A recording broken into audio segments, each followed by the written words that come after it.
So Dylan, how'd you feel when you found out that I was going to Fyter Fest?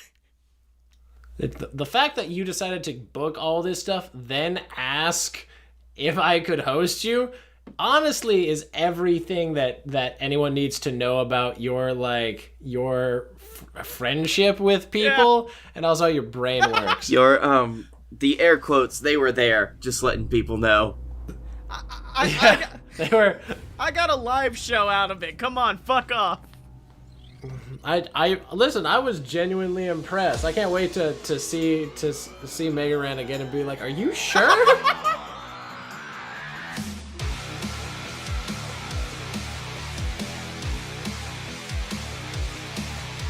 So welcome to Fight Boys, the show about professional and not so professional wrestling. I am your host, the bad boy of podcasting, Scottye Moore. I am the Dylan, and I am tired of you self-aggrandizing.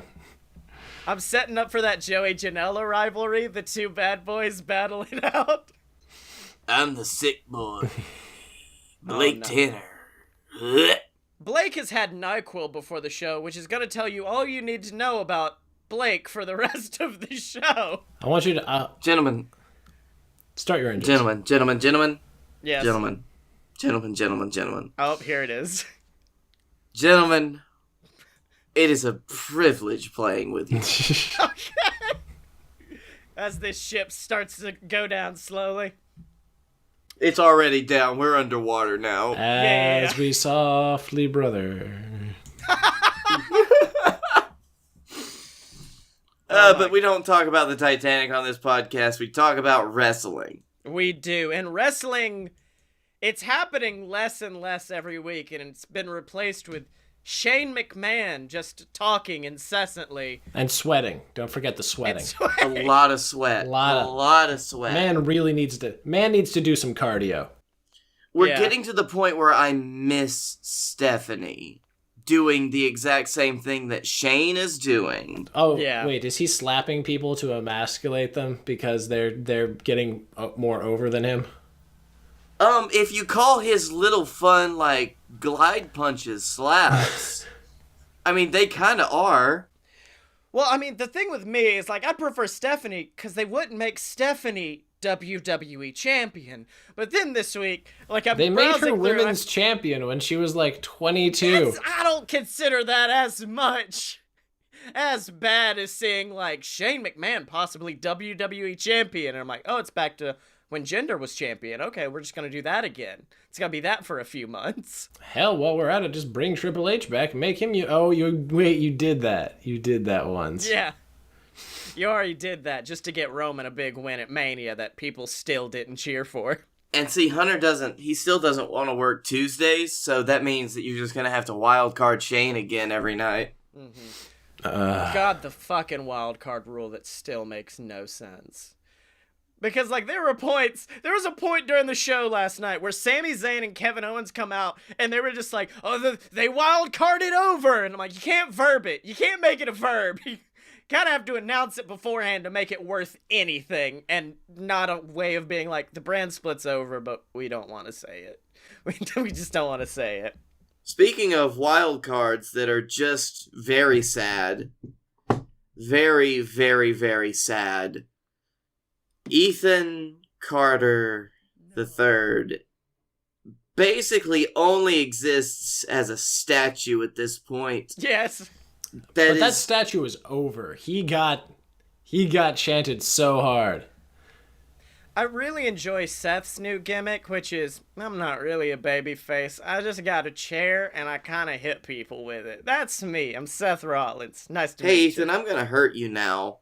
Yeah. Ethan, stop. Chair. There are people it makes sense. Elias getting beat down with the chair. That was good. And then, everyone who came out for the Fatal 5-Way beating him up. That was a fun segment. You can't take a guy who's definitely over, like EC3, and then beat him up with a steel chair. That's not gonna work at all. It does if you're Vince McMahon and you're trying to jack off in the back. Yeah. See, that's what I was about to say. I feel like Seth had a Moxley moment of no one's gonna boo or cheer me for this. They're all gonna boo. And Vince was like, why would they boo? He's a bad guy, right? No one likes him. No, everyone fucking likes him, Vince. Well, we're going to bury him even further. Yeah. I would like to bring your attention to a tweet that he made on June 17th. Oh, yeah. In regards to his being weekends at Bernie by the New Day. Oh, yeah. After he was knocked the fuck out. That was mid-2000s prime segment right there.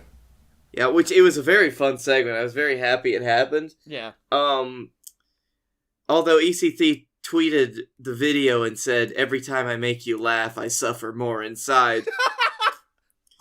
Is this the most favorited tweet from Monday night? His reply? More than likely. Can I also ask, did anyone watch SmackDown here?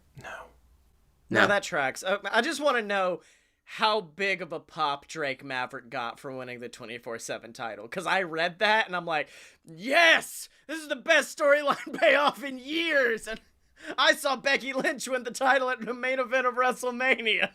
I saw the clip. I don't remember the crowd reaction, but I did get a good laugh out of it because he was dressed as Carmella. Yeah. And he just rolled Truth up, jumped in a car that was not his, and committed Grand Theft Auto to keep it.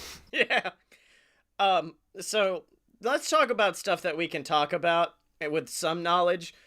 What's everyone's predictions for the G1? Like finalists, semifinalists, stuff like that. Like, I have two ideas. It's realistically only two people. But, yeah. But like, so you need to understand, Wrestle Kingdom is 2 days this year. Oh shit. Yeah. There are two main events. They have enough. Okay. Because like, if you've watched any Wrestle Kingdom, you're just like, Jesus Christ, this could have been 2 fucking pay-per-views. Like, this is like 9 matches. So they were just like, you're right. And they're like, we're doing it the third and the fourth. And I was just like, oh my Jesus. I'm gonna have to take 2 days off of work.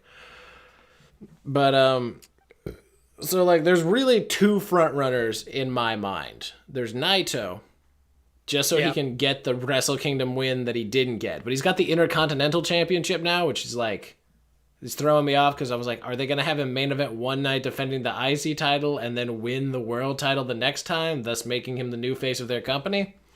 Yeah. Or are they going to go with my second pick, which is Ibushi, because they just decided... No, yeah. Yes. They signed Ibushi. They signed Ibushi to a 3-year deal. Ibushi has never faced Okada. Ooh. Yeah. And they're not in the same block. No, wait.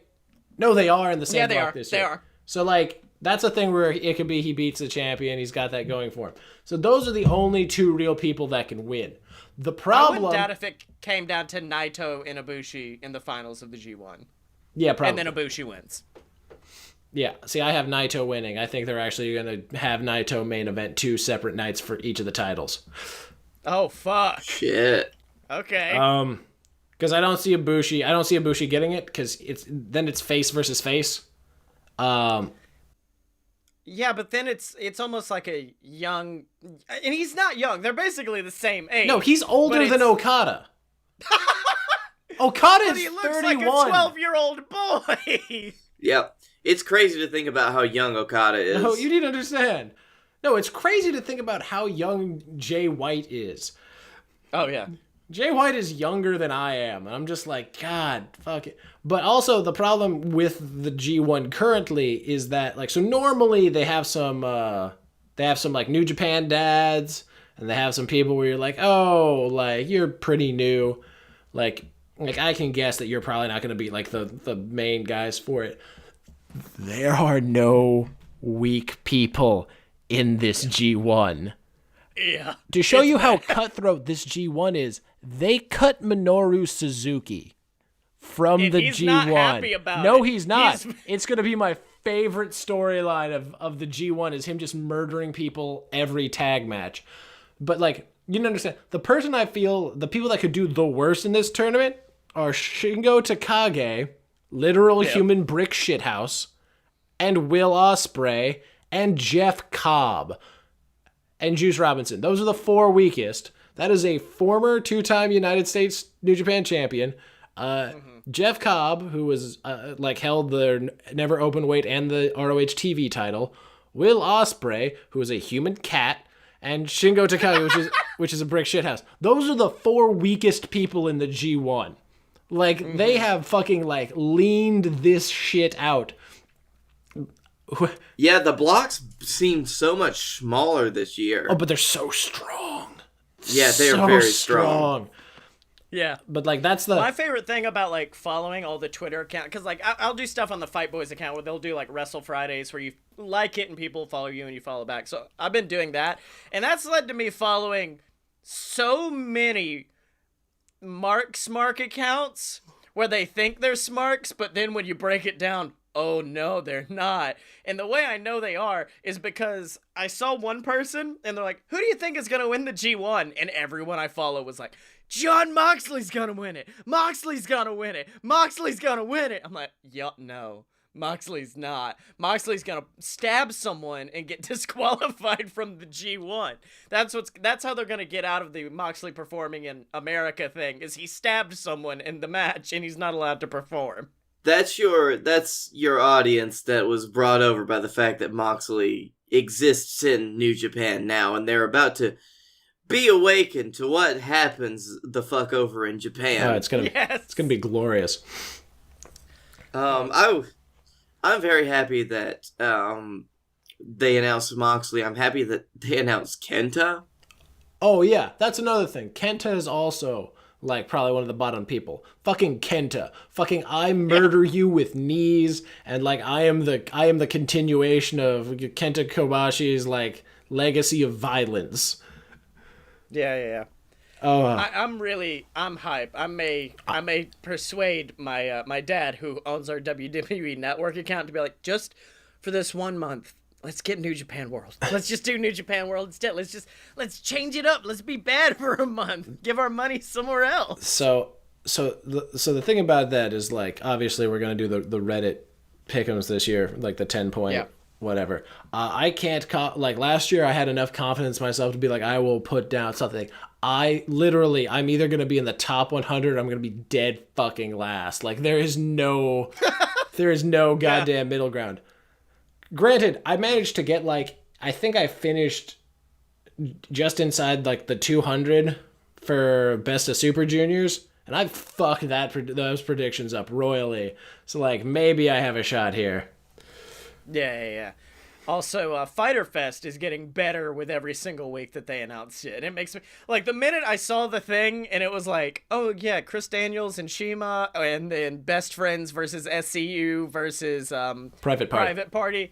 That was the night that I was like, I should talk to Megaran and see if he wants a guest for the show and talk to them for a few. And the minute he was like, we'd love to have you guys on, was the minute I was like, book the flight. If I have to get a hotel, I will. I'm going to this fucking show. If for no other reason than to watch Joey Janela fucking die. And then you managed to buy tickets later than me, but somehow get a better seat, and I can't tell you how upset I am. I laughed so hard because the night before, because I wanted to get something close to you. So I went and I looked, and you were like, I'm in section 107. So it's like, 106 is close, row E. Oh, that should work. And then you're like, I'm in row triple Z. I'm in another zip code. I was like, oh no, I'm so sorry. The only thing I can think is that there has to be something blocking where you are. I mean, big old pole. I was flipping you guys off for the past 5 minutes, and I feel better now. Okay, well that's good. I'm happy you got that out of you. Wait, why are you mad at me? I bought my ticket a month ago. Yeah. I'm not mad at you, Dylan. I just want that to be clear. Oh, okay. The only tangential madness that I feel is just because you're gonna get to guest on Matt Mania, and I'm not. Look, but you get to go see Orange Cassidy, and you get to go see fucking Joey Janela and Mance Warner, and you get to see Nick Gage go murder a little fucking tiny boy. A little boy, just a child. Unless you can get me that guest spot on the Art of Wrestling. Listen, Blake, when you're a veteran of the industry, like I am, oh fuck! Never me. gonna. Yeah, I want you to know. Super hyped. I want you to know. I'm gonna be really tempted during Matt Mania to pull that reference out. So I'm gonna need you to stop me. All right, buddy. By the way, whenever you asked him here and he was like, we'd love to have you guys, what he meant was he would love to have you. I'm pretty sure he doesn't remember Blake and I exist. I think he remembers both of you, but Dylan, you were the closest to them, so they remember you the most, I think.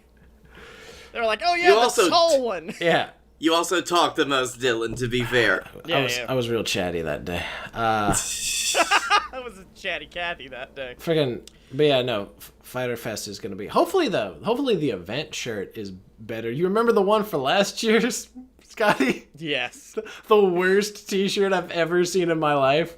Yeah. It was very, very much the worst thing I think I've ever seen in my entire life. But I think I've found my new favorite bad thing WWE's ever done.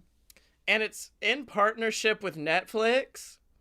And it's a movie called The Main Event, which will feature Kofi Kingston, The Miz, Sheamus, and possibly others, including NXT people.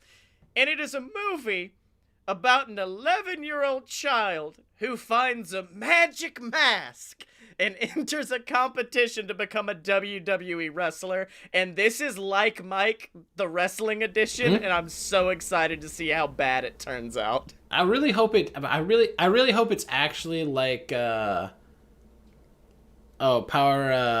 like that series of the Power Rangers where like the 12-year-old grew like into the body of a and I hope he puts on the mask and then all of a sudden you turn it's Andrade but with the mask. Yeah. And then he just does lucha things. Great lucha things. Oh my God, Keith Lee is in it, and Morrow and Beth Phoenix are in it as NXT announcers. Is Keith Lee about to beat the fuck out of an 11-year-old? Because if so, this is the greatest movie I really of all hope time. I really hope he does Ground Zero on the kid. He's just a young boy. Oh my God. Okay, this sounds like some shit me and Blake came up with. It was noted that the original screenplay was revolving around the kid eating magically powered John Cena cereal, but then they changed it. Because John Cena's fuck. Because John Cena's not a major part of the company. That's the only reason they changed it. And they realized they wanted to get over with the Latino market. Well, also, tell me the kid is white. Tell me the kid is white as you are. White as the fallen snow. And he puts on this lucha mask, and I pray he just starts speaking Spanish, but like essay Spanish, like he speaks Cholo Spanish. He's a little fucking Cholo. He's getting it, baby. Yeah, exactly. He's got a backwards bandana and a white wife beater on. And he comes out to the ring on a lawnmower. He revives the Mexicals for the tournament. It's like he's like the lost son that returns, and then Juventud riding on a super crazy. The fucking big bicycle. He's going down on it. Yep. They get Tonga Loa back to revive that character. It's gonna be great. Yeah. It's gonna be the You see the ghost of Eddie Guerrero at the top of the ramp giving a thumbs up. And Yoda's next to him. And then if the kid doesn't compete in a Dominic's, like, my child on a pole match. No. It's a who's my dad on a pole match. He's fighting for his own dad. Yeah. I think this is a future episode of You Paid for This. It comes out and we just all get really drunk and watch the garbage film. Who needs to get drunk? How's that cough syrup treating you, buddy? Oh, Blake's dead. Blake's gone. Okay, cool. Welcome to Just Two Fight, boys. Fantastic, Scotty. It's doing great. I did enlist Blake's help to make the show notes, which might have been dangerous, but at one point he just said, this was the most, like, professional thing he's ever written. He goes, let's talk divisive gimmicks. Orange Cassidy. Sorry. Could you? No, I'm sorry. Read it as is. Okay, I still love Orange Cassidy. Let's talk divisive gimmicks. I don't know. Does anyone not like Orange Cassidy? Yeah, the internet did the thing. You know the thing like they did with Becky, and they turn on something because it's been cool for too long and it becomes mainstream, and so they got to hipster it. You know that shit? They did that shit. Yeah, I'm starting to see that more in forums, and it's always in the form of Am I the only one that doesn't like Orange Cassidy's shtick? And you're not the only one that doesn't like it, but you're all wrong.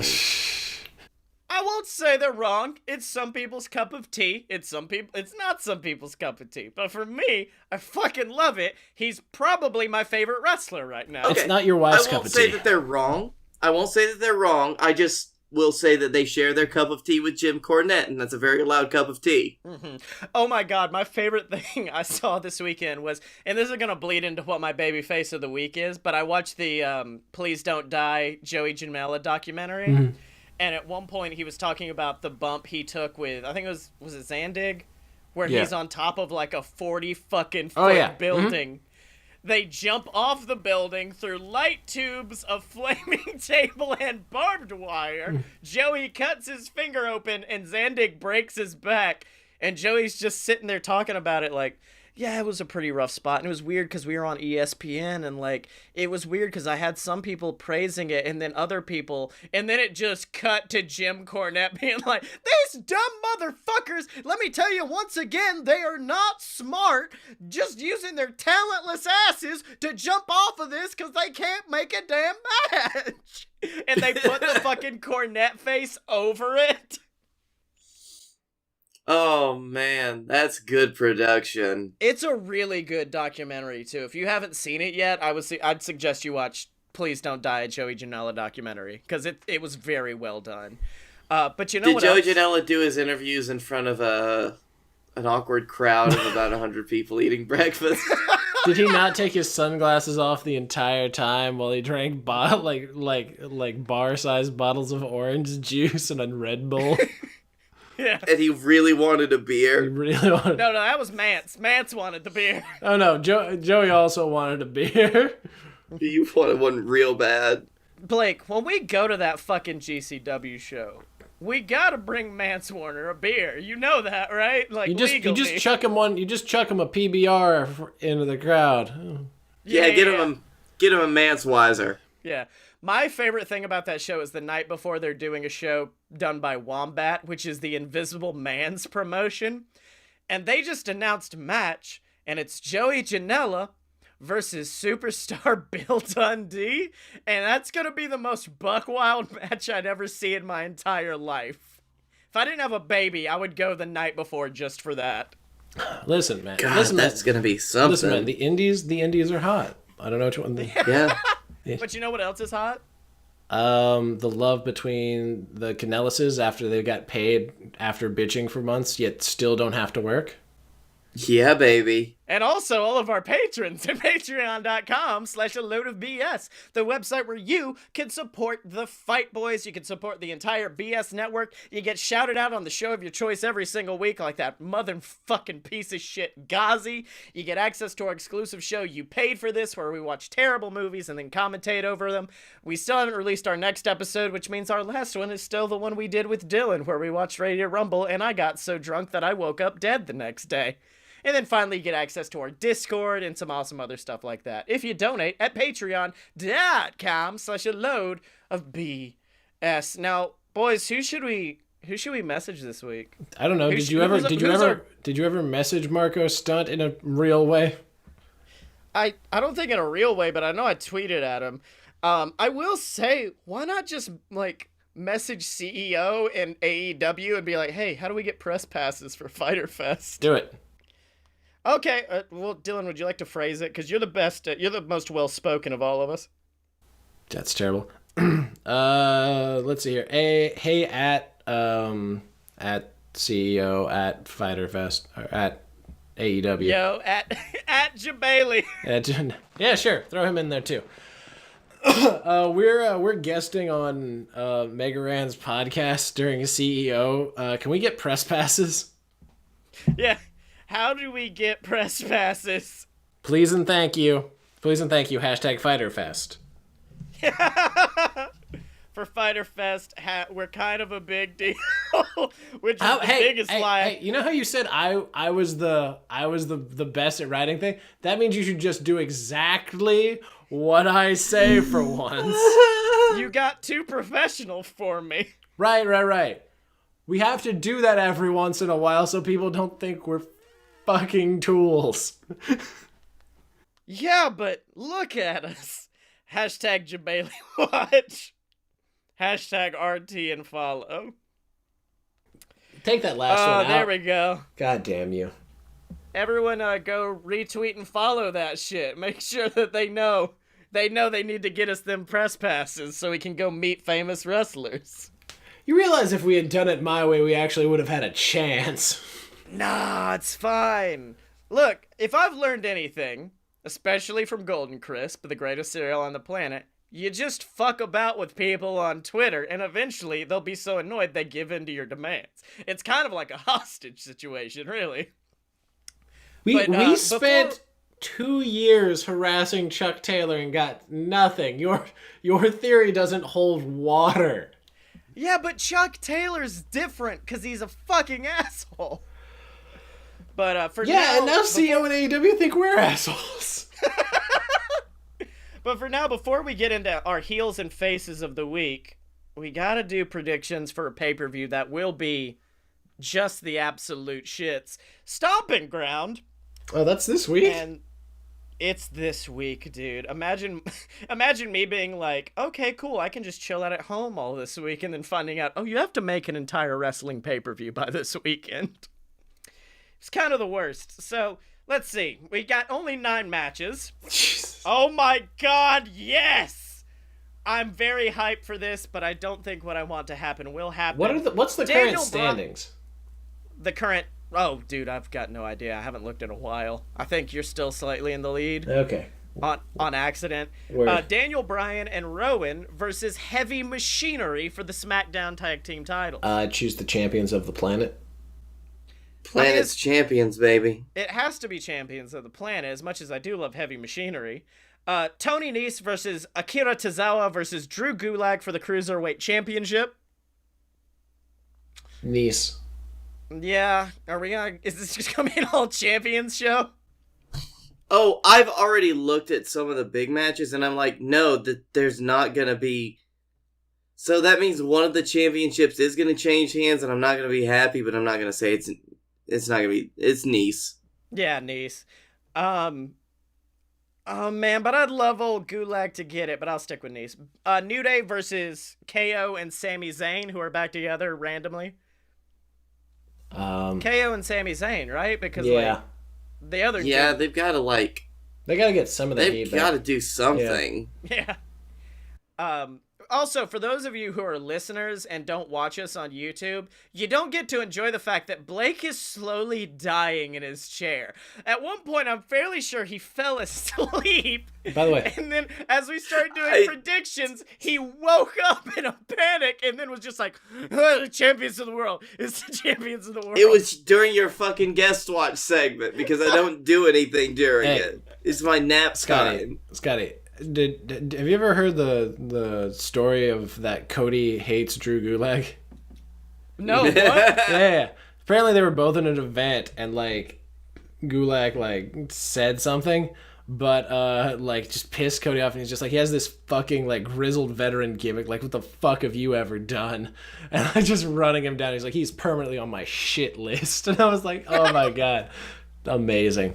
That reminds me, during the Janela documentary, it was when KO was Universal Champion, and Janela just pulls up his phone, he goes, look at that, that's the WWE Champion. And I expected them to zoom in and he was following him, or he said something about one of his matches. No, it zooms in and Kevin had blocked him on Twitter. He's like, I don't know what I did. Samoa Joe versus Ricochet for the United States Championship. Insert Godzilla roar here. Yes. Burr. Something's got to change, and I'm going to say Ricochet. Sure. I want to say Ricochet. Because essentially it's, our big flippy dude just got injured. Let's put the other flippy dude with the title now. Mm-hmm. Kofi versus Dolph for the title in a match that no one asked for. Kofi. I do think that they'll be able to put on a good match. I think it's Kofi. It's Kofi. Yeah, triple Kofis. Rollins versus Corbin, to be determined as special referee. Rollins. I'd love, and I'd also equally hate if Brock Lesnar was the referee. I feel like they're gonna do a Brock Lesnar as the ref thing. It's gonna be Yeah. It's gonna be Paul Heyman. Oh, that's good. But yeah, I'm gonna say Rollins retains it. Becky Lynch versus Lacey Evans for the Raw Women's title in a match Becky. that I have. Yeah. Yeah. Dylan's Stop. like, I'm not even gonna let you get the fucking sentence out. It's Becky. Yeah, Bex. Blake, from Within Your Slumber, what do you think? No, I already said it, and you know. Oh, okay. Roman Reigns versus Drew McIntyre in a WrestleMania rematch. Drew? Nothing will change. Roman will win. It's Roman. No, so I'm gonna go Drew because Roman lost to Shane McMahon, and at that point, I just lose respect for you. Yeah. That's fair. That's fair. That was Roman. He's gonna win a minute. Okay. Bailey versus Alexa Bliss for the Women's Championship of SmackDown. Bliss. They have her back. They're gonna put the belt on her just like they did before. She's marketable. She has like Nikki Cross with her now, so like they can fucking use and abuse that. There's no reason not to. They gave Bailey her moment. Now that moment is past. She's Zack Ryder. Well, yeah, they're doing with Bailey what they did when Becky won the inaugural SmackDown championship. She just wanted me to give it to Bliss. I'm gonna say Miss Bailey has got it cool. I was really afraid we were going to agree on the entire pay-per-view, and this would be the most anticlimactic one yet. But yeah, I'm gonna say Bailey. I applaud your optimism. Yeah. Up next, let's go on to heels and faces of the week. And I want to start with my baby face just because I've already talked about it a little bit, but it's Kenny Johnson, the like wrestling documentary guy. I sat down this weekend and just watched like a shit ton of his documentaries. They're all phenomenal. He did a lot of stuff for Evolve there for a bit too. Yeah, I watched the one he did with Chuck Taylor as Dustin, and that was hilarious. But my favorite one he did was recent, and it was with MJF. And it was less documentary and more like a mockumentary of he went to MJF's supposed house, and the whole time it's a heel acting like a person in a documentary would. So he's walking around his house just being like, that's a picture of me with Stone Cold Steve Austin, because, you know, it was a childhood hero, because I'm just like you guys, you know, right? Come on, man. And like the quote of the entire documentary is he sits down and looks and he's like, I'm a guy. I do stuff, you know, just like you guys. It was so good the way he did that whole thing. So yeah, check out Kenny Johnson's documentaries if you ever. Oh, the one he did with Candice and Gargano, as like a wrestling love couple. Yep. That was fantastic. Blake, before you pass out, would you like to give us your baby face of the week? My baby face of the week is actually Tony Khan, big man. I listened to his to the podcast that Steve Austin did with him, and it was really nice just listening to Tony Khan just talk about wrestling. Yeah. Because as Austin mentioned in his podcast, Tony Khan is very good with numbers, and he's got a very good memory, and like he knows shit about wrestling that happened, 10, 15, 20, 30 years ago. He's like, oh yeah, this match I loved. This was who was in the match. This is who went over. Or it's like, oh, you're talking about that match that's kind of obscure? Yeah, I remember that one. It was between this person and this person. Yeah, this person went over. And it's like, it shows that he's such a fan that I'm like, I'm very happy that you're a fan of the business and you don't want to change it to be something you want to be that's not wrestling. Yeah. I love being that kind of wrestling mind because, like, if I forget something, it makes me so mad. Like, earlier today, I was just it was last night, I was watching SmackDown, and the whole time I was staring at the screen going, when's Shane McMahon turn heel? And I forgot it, and the whole time I was just, like, full-on Rain Man, like, letters and numbers passing in front of my face as I was going, what happened? Oh, McMiz, that's what did it! So Dylan, babyface of the week. Mega Ran for taking time from his. Yeah. You need to understand. You told me that, and I thought you were fucking with me, Because I was just Oh, like, yeah. I was like, he was like, yeah, we're gonna be, Mega Ran wants us on his podcast. You get off work, and I was like, hold on, like Mega Ran isn't that famous, but he is several tiers above our no-name asses. Like, Yeah. why is he? There are actually gonna be people at his live show. Yeah. My favorite part about it was the fact that it was almost like a delayed reaction, because I told you, like, oh yeah, Matt Mania wants us to guest on, but hey, if you can't take off work, that's fine. You're like, I could take like a half day. And then we talked for like a few more minutes, and then you just went like, wait, you tell me I'm gonna fucking see Mega Ran again?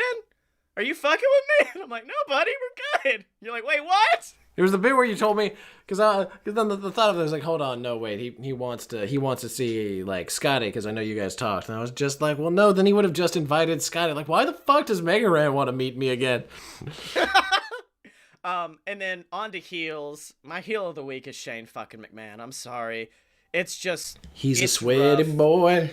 He's a sweaty boy.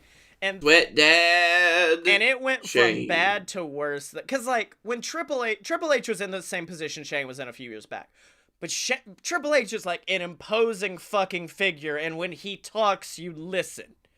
When Shane McMahon talks, you don't want to listen, and you change the channel. It's a When Shane talks, he sweats. He sweats out of every orifice he has, and then the minute they're like, oh yeah, we may make him WWE champion, I was over the hill. I was done on Shane McMahon. I hated it. I was so done.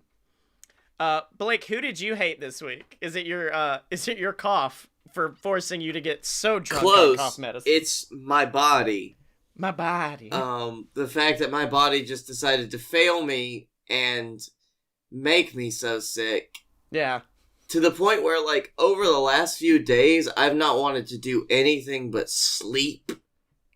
Yeah. So I haven't even kept up with wrestling, like, to the bare minimum that I normally do. I'm sorry, buddy. I'm sorry that you're dead. I heard Captain Tibbs had a pretty rough cough too, so I bet he's gonna be having some good times during JWF tonight. Yeah. And then finally, Dylan, who do you hate?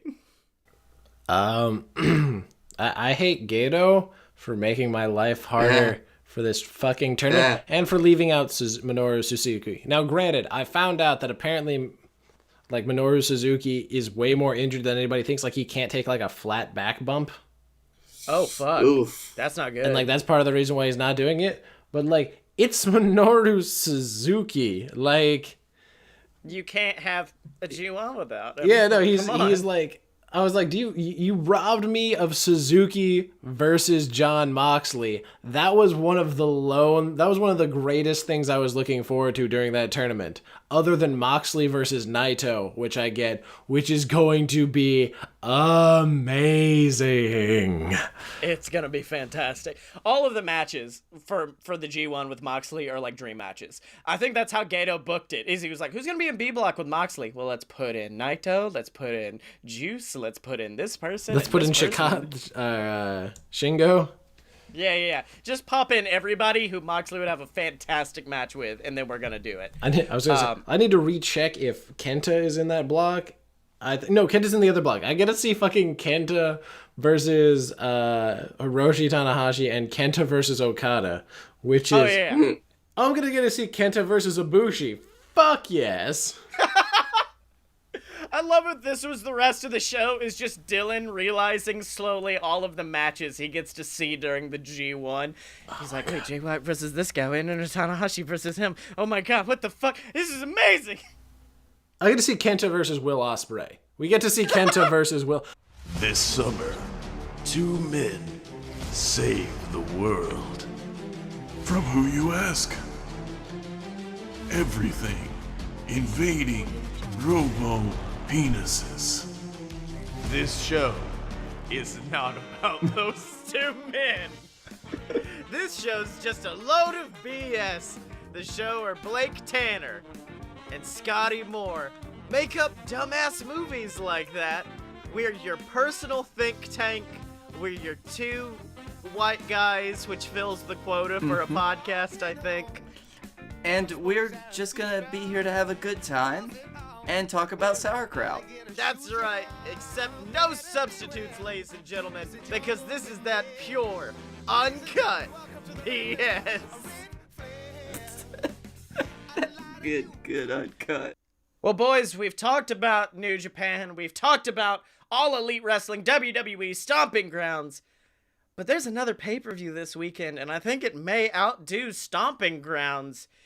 And it is, of course, JWF Toejam. It's going to have some amazing matches, but in order to find out what happens before that, we're going to have to go to the JWF with Captain Tibbs and Silver Spoon. Welcome, ladies and gentlemen, to JWF Monday Night War. I'm your host, Silver Spoon, joined as always by the man who's been a little bit under the weather, but he's always over. It's Captain Tibbs. Silves, I'd never miss this for the world. I don't care how sick I am. I'm flying on a cloud. That's right, Tibbs, and we are drugs. All right, Tibbs, and we are moving on to the greatest pay-per-view JWF's ever seen, Toejam, coming this Sunday. It's hard to promote this, I'm not gonna lie, Tibbs. Why do we end up calling it Toejam? Because I love Toejam and Earl. All right, Tibbs. Well, we are moving on to Toejam this Sunday. We've got some amazing matches. The Dylan facing off against Momoa Curry for the JWF Championship. And speaking of championships, Tibbs, we are going to see the BS take on the team of Scott Moore and Guy Fieri, the Snack Daddies. And in recent weeks, Tibbs, this has almost become a family rivalry as Scottye Moore has had some choice words for his father. What do you think? I think it's finally time to settle these disputes in the ring. And just let this father-son problem work itself out with punches. That's right, Tibbs, but heading to our ring right now are the BS, the JWF Tag Team Champions, Blake Tanner, and of course, Mr. Cash in the Bag, Scottye Moore. Let's hear what they got to say. So, this is the go-home show, right? The big show before the pay-per-view that encourages everybody in the audience that you need to tune in this Sunday to the Fight Boys YouTube channel to see JWF Toejam. And that's why I'm sure all of you are expecting one thing out of this, right? Me and Blake, we're going to come down to the ring, we're going to run our mouths, and then the Snack Daddies are going to come out and attack us. It's formulaic, it's what happens every single go-home show, right? But I'm sorry, that's not what's happening here tonight. Because Blake, listen, I know you're going to have my back this Sunday. Me and you, we are going to work as a team. It is a tag team match overall, but as far as I'm concerned, the real issue in this match is between me and my dad. So, Dad, feel free to come out to this ring. I'm not going to attack you. I'm not going to fight. I'll tie my hands behind my back if I gotta, because all I want to do is look you in your eyes and explain to you exactly why I'm doing what I'm doing this Sunday. So if you... Oh my God, Tibbs! From out of nowhere, Guy Fieri, one half of the Snack Daddies, attacking Scottye from behind, but Blake Tanner immediately cutting him off, beating him down to the mat. This is horrifying. I didn't expect Guy Fieri to come in with such a shot like that. It's raining down snack attacks. That's right, Scott Moore running out for the save, but ooh, a massive super kick from his son puts him down. Blake Tanner taking out Guy Fieri with the Blake out. Scottye now, oh my God, Tibbs, he's got the wrist tape. He's tying up his father in the ropes. This is horrifying. Oh, but wait a minute, Scottye backing up, and a big super kick to his father's skull. Guy Fieri helpless on the outside, and then a super kick from Blake Tanner, and a tandem super kick from both of them. Tibbs, what's going on right now?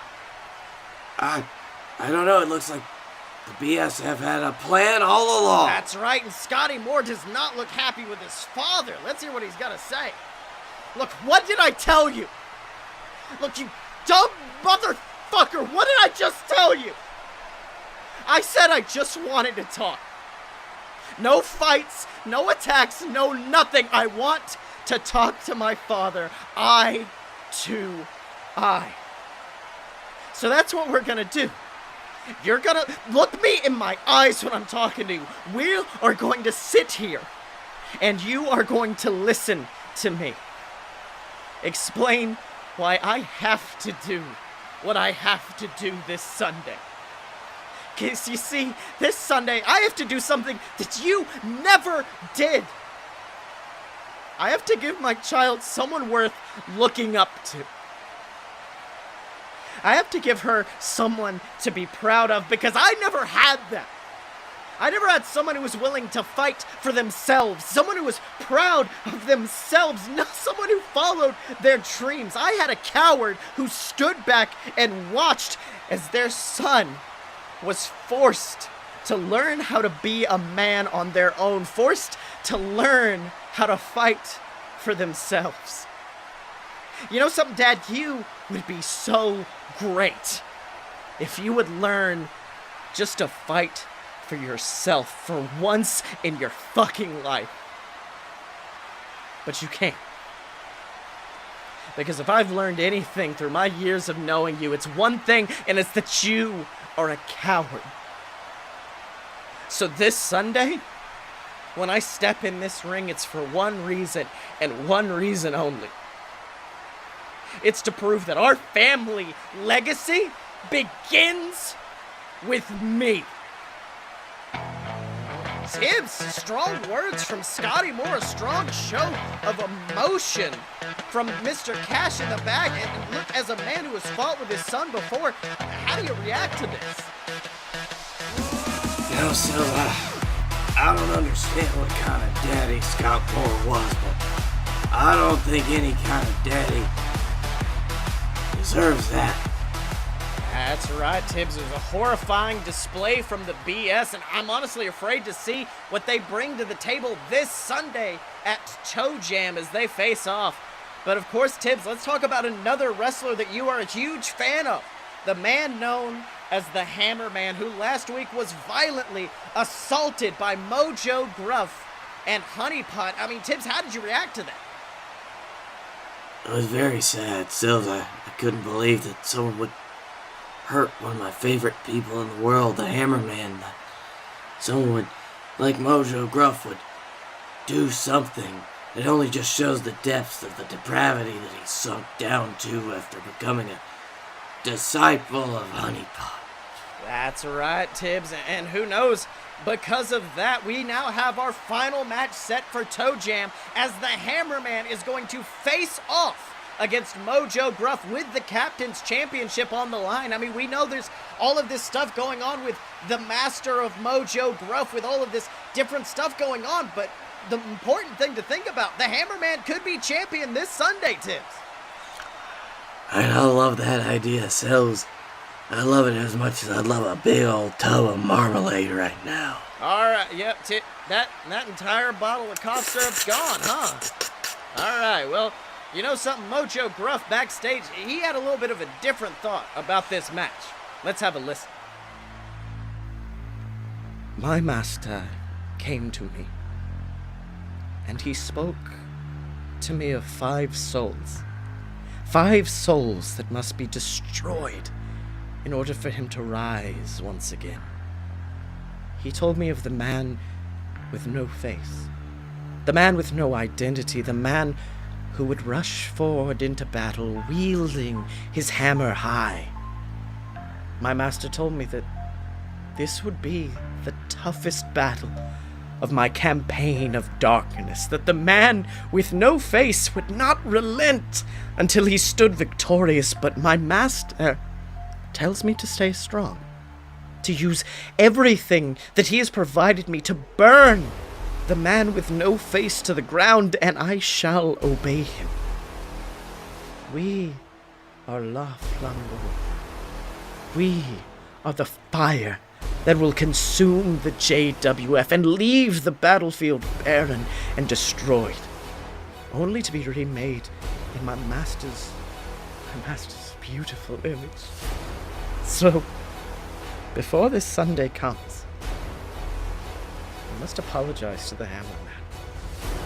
I must apologize for what I must do to him. I need to let you know, Hammerman, I am eternally grateful for allowing me to be in this competition against you, and I can only pray that I can only pray that you will be grateful for the beating that I will bestow upon you this Sunday, because I cannot disappoint my master. I cannot end this here. Hammerman, I am sorry, but you must be sacrificed in the name of love. Tibbs, what in the world's he talking about? La Flambeau is speaking some other language. What's going on? Still, if I was in a better place right now, I might remember what that tongue is, but I'll have to pull the books out, research it. Do you think he's talking to the Hammerman? I think I finally figured it out. I think he said you said Hammerman a few times, Tibbs. I think that's who he's fighting. Can only confirm it. Alright, well, good. Alright, Tibbs, so it looks like every single match this Sunday is going to be a championship match, because in addition to the tag team match, in addition to that Captain's Championship match, we've got a match for the JWF World Heavyweight Champion as the Dylan takes on Momoa Curry. And Tibbs, let's not forget, these two have a huge history behind them. I mean, the Dylan once retired Momoa Curry in the ring. He stole the JWF Championship from him. These two, I mean, it's like water and oil. They don't mix. You know, Sills, between these two, there's enough big dick kick energy and big dick energy and dick fin energy that they could tear a hole in the multiverse. The Dylan and Momoa Curry are always gonna be rivals, opponents. And they're always gonna put on the best matches. That's right, Tibbs, and Momoa Curry's in our ring right now, and I've heard that he actually has some big news regarding his match this Sunday. Let's have a listen. So, last week, I told the Dylan that I still had a lot to prove against him and against myself, and that's true. Because as much as I hate to admit it, as much as I hate to look in that mirror and say it, I've never been able to defeat the Dylan in this ring. He's beaten me, he's broken me, he's put me at a point where I thought I could never come back to wrestling ever again, but despite all of that, I still stand here today proudly as your JWF champion. So you know something, Dylan, this Sunday, I don't want to face you once. I don't want to face you twice. No, I want to face you 2 out of 3 falls. I want to see which of us is truly the best. I want to go to war against you. And we will see at the end of the night who comes out victorious. Because when Tibbs, it's the music of the Dylan. The Dylan coming out to the ring. And let me tell you something. I've never seen a more confident Dylan in the past year. What do you think? He's ready to punch a dick into orbit. That's right. Let's hear what the D's got to say. So you're really hedging your bets on this one, aren't you, Momoa? You're really showing your hand. So you're so worried about the fact that history will obviously repeat itself, that I will get victory, that you're going to try and hedge your bets that you can survive and get another 2 falls. Is that what it is? You think that, baby, your godly strength, your ring veteran awareness, when you think you can get 2 quick pins over me, maybe I'll tire myself out from beating your ass so long that I get winded? Is that what it is? Because let me tell you something, it doesn't matter how many times I have to beat you in one night. It'll just be a continuation of my glory. You think you can outlast me? You think you can beat me down more than this last year already has? And you have another thing coming, old man. See, at the end of the night, one of us will be victorious. My road to the highest point of my career, the top of the mountain, will come to an end when I stand over you 2-0. And once again, JWF champion. Well, Tibbs, the Dylan certainly seems confident. Let me tell you something. I know we've said he's had some unearned confidence in the past, but this is earned confidence. He's not wrong. He's beaten Momoa every single time they've stepped in the ring. And at this point, we may see the champion lose not once, but twice this weekend. Do you think this was a smart move? You know, if this were the Dylan, I'd tell him to be careful about overconfidence, but that was a pretty confident walk he did. I don't know, feeling good about it. That's right, Tim. But I guess in order to find out what happens between them, what happens between our JWF Tag Champions and the Snack Daddies, what happens, you're going to have to tune in this Sunday to JWF Toejam on the official Fight Boys YouTube channel, ladies and gentlemen. So make sure to check that out in order to see what happens next. You're going to have to tune in next time to JWF Monday Night War. So, boys, it's been one hell of an episode. What'd you learn this week? I learned that Megaran apparently likes awkward white people on his podcast. Blake? I learned that my soul likes to leave my body after I talk about how sweaty Shane McMahon is. And I learned that yes, that's what caused it. And I learned you never give Captain Tibbs cough syrup. Just never give it to him.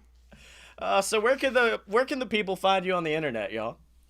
Blake A. Tanner, Twitter. Dick and Stormy. And you can find me on Twitter at Scottye Moore, SCOTTYEMO. Buy all the books on Amazon, the Queasel Corp trilogy, BS vs. the Gods. Check that out. Check out all the other shows online at aloadofpurebs.com, ladies and gentlemen. Remember to support us, whether by picking up some merch, either for the Fight Boys or for the JWF at merch.aloadofpurebs.com. Donate to the Patreon. But if you can't do that, we understand. Just leave us a review on iTunes. Subscribe to the YouTube channel. We're going to have some great stuff coming out over there. And as always, you can find us at aloadofpurebs.com. Step up to the merch table at merch.aloadofpurebs.com. Find us on Facebook, donate to the Patreon, subscribe on YouTube, and remember to follow us on Twitter at Fight Boy Show, Chuck Taylor, because when you're a fight boy for life.